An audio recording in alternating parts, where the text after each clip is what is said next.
episode, I want to show you how you can build quite complex and interesting or maybe weird configuration for audio.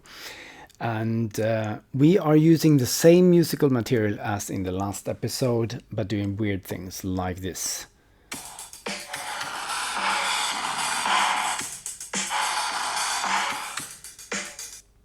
Okay, so what do we do? Well, we play the music that you saw in the last example, so we don't need to talk about that.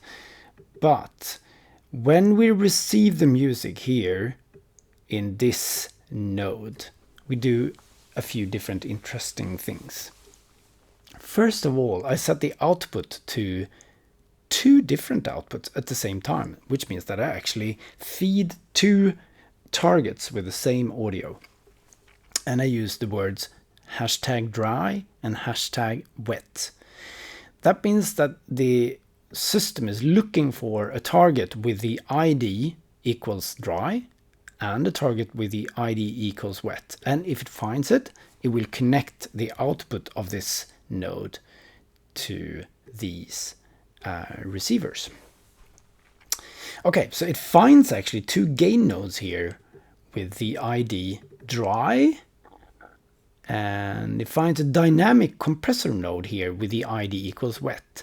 So it will both connect the audio into this one and into this one. Okay, so what I did was to connect a series of elements here that process the audio, and the processed audio finally, you can see here, this one is output next, it goes into this one, output next goes into this one, finally it goes to #process, which is the ID of the second gain node here in the mixer. And then I use the same approach to mix the audio as we did in an earlier episode between the dry sound and the processed sound. Okay, so how do we do the processing? Well, we use the dynamics compressor node that can have different settings. And if you're interested into what you can do with attack and knee and release and stuff like that, you could Google Dynamics Compressor Node for Web Audio API and see what you can do. But I've just made it sort of fairly extreme. I set the ratio to 20, which I think is 20:1, and then a threshold with -60 dB, so it starts compressing the audio from a very low amplitude. The wave shaper node is a bit sort of secrety here.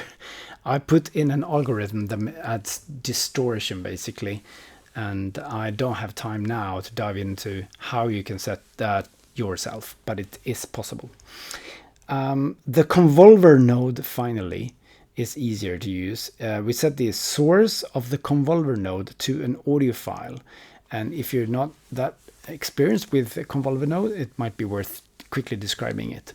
What we do is we record the sound of a transient in a hall or a place, like that. Record the sound, including all the reflections from the walls, and we take that file and put it as a source for the convolver node. And the convolver node processes the sound that comes into the convolver node through the analysis of this convolution file and applies the same reflections to your sound as it happened with the recording with the transient you recorded. That's a very brief explanation. There are lots to read about convolver nodes, but I think it's enough for here. So that means that the sound that comes from the music that is dry goes into the compressor, and then to the distortion, and then to the convolver, and out comes quite a nasty, blurry, distorted sound that goes into the second gain node in the mixer. And finally, I just mix between the dry and the processed sound using a variable that is reading device orientation gamma in a similar way that we have done before. Now it might be interesting to listen to the effect of just one of these, and then it's good to know how we can comment code. So if we want to just kind of take away one of these, I do like that.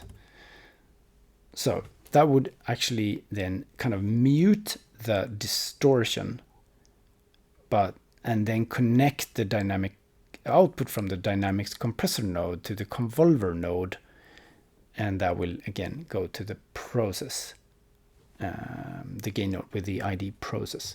So if I save it and reload the app,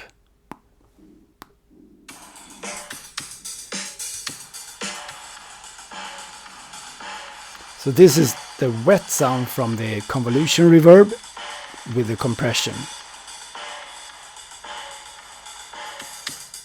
And this is the dry one.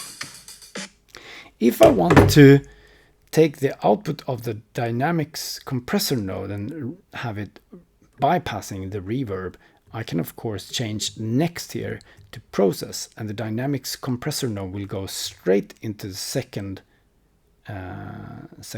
node here.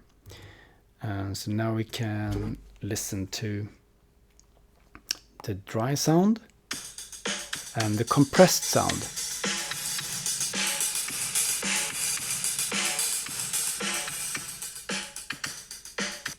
And as with any of or all of the different elements we've played with so far, any of those attributes can be assigned to be controlled by any aspect of the sensor data that comes in. So I just typed fixed numbers here, but of course you could change the ratio and the threshold dynamically with your sensors as well, as you could with like technically the amount of the distortion. Even if my experience is that it's not that nice, you get a bit of like glitchery sounds when you do that. So it might be better to just do what I did, to do some kind of mixing between a processed and a clean sound to make a smooth result. Anyway, that was a lot of different ideas. Good luck.